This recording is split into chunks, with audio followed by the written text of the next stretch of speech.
உங்களுக்கு எல்லாருக்கும் 5 யோகம், உங்களுக்கு மட்டும் 6 யோகம் 7 யோகம். சார் இதெல்லாம் நல்லா தான் இருக்குது, காசு வருமா? அஷ்டம சனி இருந்த போதும் காசு சம்பாதிச்சு லேண்டு வாங்கக்கூடிய ஒரே ஆள் நீங்கள் தான். ஆனால் ரன்னிங் மணி இருக்காது, உங்கள்கிட்ட சொத்தாக வந்து சேரும். பக்கத்தில் ஒரு கல்யாணத்துக்கு போய் மொய் வைக்கலான்னா காசு இருக்காது. ஆனால் நீங்கள் பார்த்தா ஒரு 5 ஏக்கர் ரெஜிஸ்டர் பண்ணிட்டு வருவீங்க. இதெல்லாம் நடக்கும். 6ஆம் இடம் என்பது வறுமை, 6ஆம் இடம் என்பது கஷ்டம், கடன். அப்போ 6ஆம் இடத்தை குரு பகவான் பார்க்கும் பொழுது கடன்கள் ஒழிந்து விடுகிறது. சீரியஸாக சொல்கிறேன், ஜூலை 17க்கு அப்புறம் டிசம்பர் 11 வரைக்கும் உங்களை அசைச்சிக்க யாராலையும் முடியாது. உலகெங்கும் இருக்கும் ரெட்ரோ ஆன்மீகம் நேயர்களுக்கு வணக்கம். நான் உங்கள் பிருந்தா சங்கர். இன்று நம்மோடு சிறப்பு விருந்தினராக இணைந்திருப்பது ஜோதிட உலகின் சூப்பர் ஸ்டார் பிரம்மஸ்ரீ ராம்ஜி பரமஹம்சர் அவர்கள். வணக்கம் சார். வணக்கம். வணக்கம் சுவாமிஜி. தமிழ் புத்தாண்டு பலன்கள்லாம் போயிட்டு இருக்கு. இன்னைக்கு நம்ம எதை பத்தி பேசுறோம்? இன்று நாம் ஒரு வித்தியாசமான ஒரு சூப்பரான டாபிக் பேசுகிறோம். அதில் என்ன அப்படின்னா, இதுவரை யாரும் இது சொல்லாத ஒரு தகவல். அது எப்படி அப்படின்னா, நண்பர்களே நான் சொல்கிற 5 பாயிண்ட் மைண்டில் வச்சுக்கோங்க. இந்த வருடம் குரு பகவான் கடகத்தில் உச்சம் பெறுகிறார். That we know well. இது கடகம் என்பது சந்திரனுடைய வீடு. இங்கே அவர் உச்சம் பெறுவது குரு சந்திர யோகம் என்று அறியப்படுகிறது. ஓகே, உச்சம் பெற்ற இந்த குரு ஃபஸ்ட்டு யாரை பார்க்குறாருன்னா விருச்சிகத்தை பார்க்குறார். அது மங்களன் என்று அழைக்கப்படுகின்ற செவ்வாயினுடைய வீடு. இது குரு மங்கள யோகம் என்று அறியப்படுகிறது. சூப்பர். இதில் சூப்பரான விஷயமே என்னென்னா, இந்த குரு சனியை பார்க்கிறார். இந்த சனி யாருன்னு பார்த்தீங்கன்னா, உங்களுக்கு நிறைய பேருக்கு 7.5 சனி, அர்த்தாஷ்டம சனி இதெல்லாம் இருக்கு இல்லையா? அதை குரு பார்க்கும் பொழுது சனியினுடைய தோஷம் விலகி விடுகிறது. ஏற்கனவே அவர் குரு வீட்டில் தான் இருக்கார். அதனால் பாதி தோஷம் போச்சு. குரு பார்த்து மீதி தோஷமும் போச்சு. அதனால் சனி இனிமேல் கெட்டவர் கிடையாது, நல்லவர். இது நிறைய பேர் பதிவு பண்ணல, நான் இதை பதிவு பண்ணணும்னு நினைக்கிறேன். அடுத்ததாக சூப்பரான விஷயமே என்னென்னா, இந்த ராகு மகரத்துக்கு வரப்போகிறார் டிசம்பர் 6.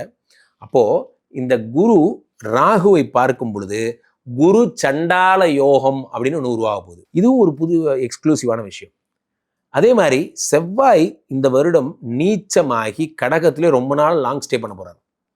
அப்போது அவர் நீச்சம், குரு அங்கே உச்சம், நீச்ச பங்க ராஜயோகம் ஏற்பட போகிறது. இதுக்கு அடுத்து இதே டிசம்பர் 6 கேது பெயர்ந்து கடகத்துக்கு வரார் சிம்மத்திலிருந்து. குருவும் கேதுவும் சேர்ந்தால் அது கோடீஸ்வர யோகம் என்று அறியப்படுகிறது. ஆக என்ன சார் என்னென்னமோ யோகம்லாம் சொல்றீங்க, இவ்வளோ யோகமும் இந்த வருஷம் நடக்க போகுது. இது அழகாக நம்ம பதிவு பண்ணுறதா நம்மளுடைய நோக்கம். அழகான ஒரு 5 யோகங்கள் சொன்னீங்க. ராசி ரீதியா அவர்களுக்கு நம்ம பார்க்கலாம். நிச்சயம்.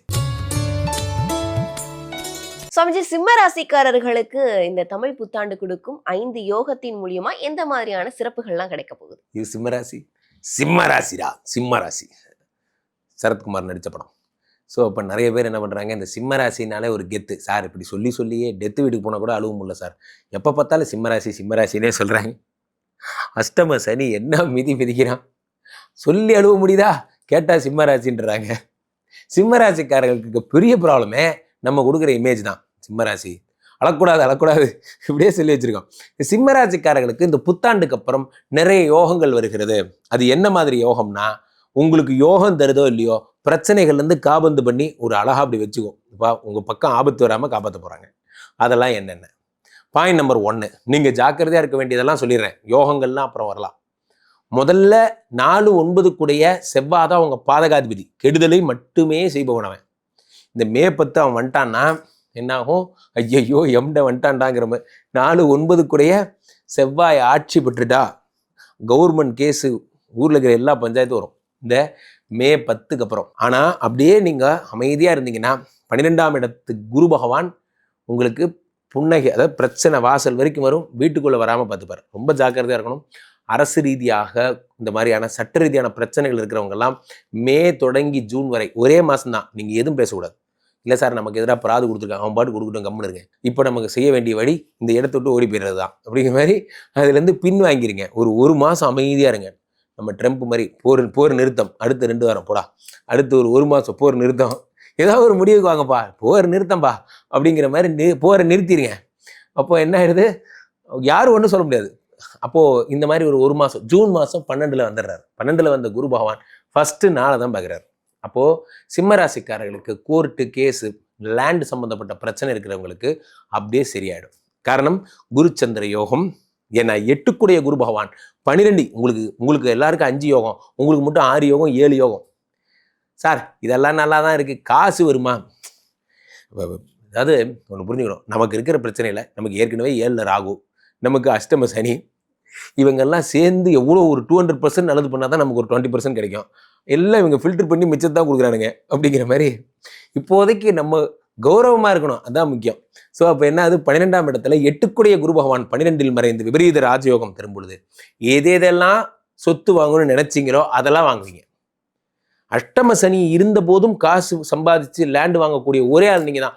ஆனால் ரன்னிங் மணி இருக்காது, உங்களுக்கு சொத்தாக வந்து சேரும். இந்த மாதிரி தான் ஏற்படும். ஸோ அப்போது பக்கத்தில் ஒரு கல்யாணத்துக்கு போய் மொய் வைக்கலான்னா காசு இருக்காது, ஆனால் நீங்கள் பார்த்தா ஒரு 5 ஏக்கர் ரெஜிஸ்டர் பண்ணிட்டு வருவீங்க. இதெல்லாம் நடக்கும். ஸோ அது ஆச்சரியமா, அது வர வேண்டிய சொத்து அப்படி வந்து சேரும். பாயிண்ட் நம்பர் 2 என்ன, சந்திரமங்கல யோகம். சந்திரனுடைய வீட்டில் பாதகாதிபதி நீச்சம் பெற்று நீச்சபங்க ராஜயோகம் 12ஆம் இடத்துல. அப்போ என்ன ஆகும்னா லேண்டு சம்மந்தப்பட்ட விஷயங்கள், அரசு பணி சம்மந்தப்பட்ட விஷயங்கள் இதெல்லாம் நடக்கும்.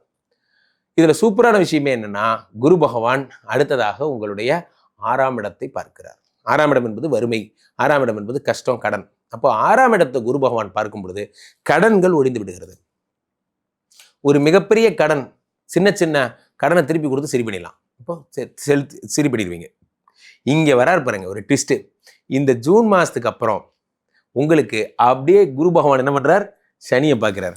சனியை பார்த்துட்டு சனியை அப்படியே வரி விலக்கு மாதிரி சனி விலக்கு, அவ்வளோதான். சனி என்ன பண்ணுறார், ஆட்டோமேட்டிக்காக அஷ்டம சனிலேருந்து வாபஸ் வாங்கிக்கிறார். ஜூன் மாதம் வரைக்கும், ஏப்ரல் மே ஜூன் 3 மாதம் கம்முன்னு இருக்கும். அதுக்கப்புறம் சனி பகவான் அஷ்டம சனிலேருந்து சரியாயிட்டார். இதில் உங்களுக்கு மட்டும் ஒரு பம்பர் ஆஃபர் என்ன சொல்லுங்க, ஜூலை 17லிருந்து டிசம்பர் 21 வரைக்கும் சனி வக்ரம். இதுவரை யாரும் சொல்லலை, நம்ம தான் ஃபர்ஸ்ட் சொல்ல போகிறோம். ஸோ அப்போ சனி வக்ரம் ஆகும் பொழுது, அஷ்டம சனி வக்ரம், அந்த ஆள் உங்களுக்கு கெடுதல் பண்ண வந்தான், திடீர்னு வக்ரமாய் நல்லது பண்ண ஆரம்பிச்சிட்டான். அப்போ என்ன ஆகும்னா, ஜூலை 17லேருந்து டிசம்பர் 21 என்ன செஞ்சாலும் ஜெயிக்க போறீங்க. என்ன வேணா பண்ணலாம், தொழில் தொடங்கலாமா தொடங்க. ஜூலை 17லேருந்து டிசம்பர் 21க்குள்ள என்ன தொடங்கினாலும் வெற்றி, எதை தொட்டாலும் வெற்றி. இதெல்லாம் நல்லா போயிட்டு இருக்கு. ஆக உங்களுக்கு ஒரே ஒரு பிரச்சனை, டிசம்பர் 6க்கு அப்புறம் இதே ராகு பகவான் 7லேருந்து 6க்கு வருவார். 12ஆம் இடத்து கேது, 6ஆம் இடத்து ராகுன்னு வருவாங்க. அப்போதான் நீங்கள் ரொம்ப ஜாக்கிரதையாக இருக்கணும். என்ன பிரச்சனைகள் வரும்னா, வண்டி ஓட்டும் போது பிரச்சனைகள் வரும். அப்போ நீங்கள் ரொம்ப கேர்ஃபுல்லாக, செல்ஃப் டிரைவிங்லாம் பண்ணக்கூடாது. சில பேர் எல்போடே போடாமல் சும்மாவே சுற்றிட்டு இருப்பாங்க, அதெல்லாம் பண்ணக்கூடாது. நீங்கள் ஓட்ட தெரிலன்னு கம்முன்னு விட்டுறணும். ஏன்னா இது உயிருக்கு ஆபத்து. சில பேர் புதுசாக வாங்கின கார் அவங்களே ஓட்டி ட்ரை பண்ணுவாங்க. இந்த வீர சாகசம்லாம் வேணாம். தெரிலன்ட்டு போயிருங்க, அது எவ்வளோ பெரிய கௌரவம். ஸோ அதனால் அதை மட்டும் பண்ணாதீங்க. மற்றபடி சிம்மராசிக்காரர்கள் waiting for that July month இப்பயே மைண்ட் எழுதி வச்சுக்கோங்க. சிம்ம ராசிக்காரர்களுக்கு இல்லற வாழ்க்கை அப்படின்றது எப்படி இருக்கும் இந்த காலங்கள்? ரொம்ப சூப்பராக இருக்கும், ரொம்ப சூப்பராக இருக்கும். அதான் பிரச்சனை. ஏன்னா 7ஆம் இடத்துல ராகு இருக்காரு, இது மட்டுமே யோசிக்க வைப்பார். தயவுசெய்து அதெல்லாம் விடுங்க, அது வேணாம். நமக்கு இருக்கிற பிரச்சனைக்கு இந்த லவ் தேவையா கோபால் அப்படின்ட்டு அதை விட்டுட்டு வேலை பொழப்ப பாருங்கன்னு தான் நானும் கேட்டுக்கிறேன். கரெக்டான பாயிண்ட் நிறைய பேர் கேட்டிருக்காங்க. உண்மையிலேயே 7ல் இருக்கிற ராகு டெய்லி லவ் பண்ண சொல்லுவார். லவ் வேணாம், இது வேற அப்படிங்கிற மாதிரி நீங்க குழப்பம் மட்டும் பாருங்க. இவர்களுக்கு இருக்கக்கூடிய இந்த யோகத்தை இன்னும் மேலும் அதிகரிக்க செய்ய எந்த மாதிரியான பரிகாரங்கள், வழிபாடுகள் மேற்கொண்டால் சிறப்பா இருக்கும்? 7ஆம் இடத்து ராகு காலில் விழுந்துடணும், வேற என்ன. நான் என்ன ஒருத்தருக்கா இல்லையா விழணும். 8ஆம் இடத்து சனி பகவான் வெயிட்டிங். ஐயா வணக்கம், ஐயா உங்களுக்கு ஒரு வணக்கம். 7ல் ராகு பகவான், ஐயா உங்களுக்கு ஒரு வணக்கம். 12ல் குரு மறைஞ்சிட்டாரு. ஸ்ட்ரெயிட்டா நவகிரகத்தை சுத்திடலான்றேன். நான் என்ன சொல்றேன், நவகிரகத்தையும் ஒரு ரவுண்ட் அடிச்சுட்டு எல்லாருக்கும் வணக்கம், யாராவது எனக்கு ஏதாவது நல்லது செய்யுங்கப்பா. ஜூலைக்கு பிறகு நான் சொல்வதை சீரியஸாக எடுத்துக்கோங்க. அது வரைக்கும் நான் உங்களுக்கு ஜாலியாக சொல்லிட்டு இருக்கேன், சீரியஸாக சொல்கிறேன்.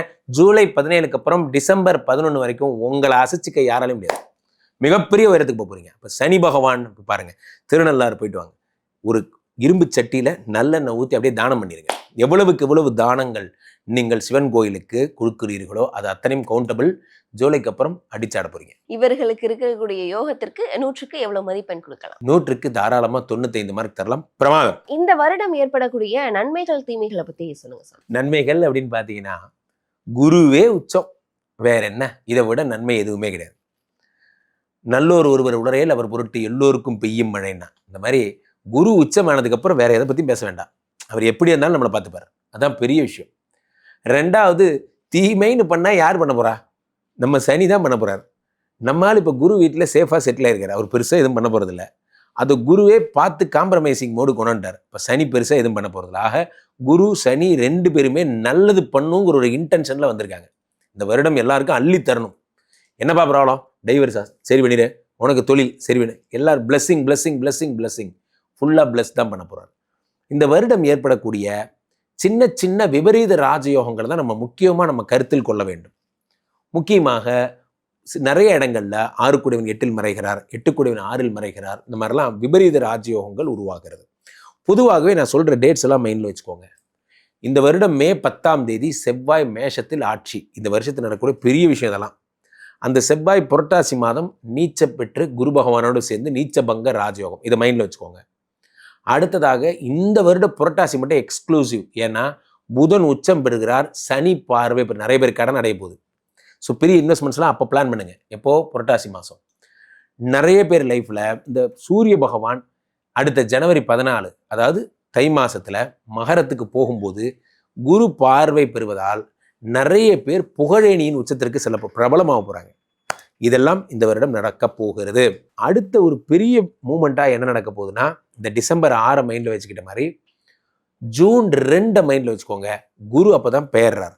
ஸோ ராசி ரீதியாக இந்த ஜூன் 2 குரு பயிற்சி, டிசம்பர் 6 ராகு கேது பயிற்சி, பிளஸ் சனி புதனை பார்க்கின்ற இந்த புரட்டாசி மாதம், நீச்சபங்க ராஜயோகம் அடைகின்ற இந்த ஆடி மாதம். ஸோ இதெல்லாம் மைண்டில் வச்சுக்கோங்க. இவர்கள் அத்தனை பேருமா சேர்ந்து ஒரு நீச்சத்தை நீச்சபங்க ராஜயோகமாக்குகிறார்கள், ஒரு மறைவை விபரீத ராஜயோகமாக்குகிறார்கள். பொதுவாகவே இந்த வருடம் நிறைய பேருக்கு சிறப்பு. ராசிக்காரர்களுக்கெல்லாம் 5 முக்கியமான யோகங்களை பத்தி நீங்க சொன்னீங்க. கண்டிப்பா மக்களுக்கு ரொம்பவே பயனுள்ளதா இருக்கும். மக்கள் உங்களை தொடர்பு கொள்றதா இருந்தா எப்படி தொடர்பு கொள்ளுங்க? கீழே போயிட்டு இருக்க இந்த 2 நம்பரை கூப்பிடுங்க. உங்களுடைய சொந்த ஜாதகத்தை பார்த்து கொள்ளுங்கள். உலக புகழ்பெற்ற நமது விஸ்வரூப விஷ்ணு மாயா எழுந்தரில் இருக்கக்கூடிய புனிதமான இந்த ஸ்ரீமடத்திற்கு வருகை தாருங்கள். மீண்டும் ஒரு நல்ல பதிவில் சந்திப்போம். நன்றி, வணக்கம்.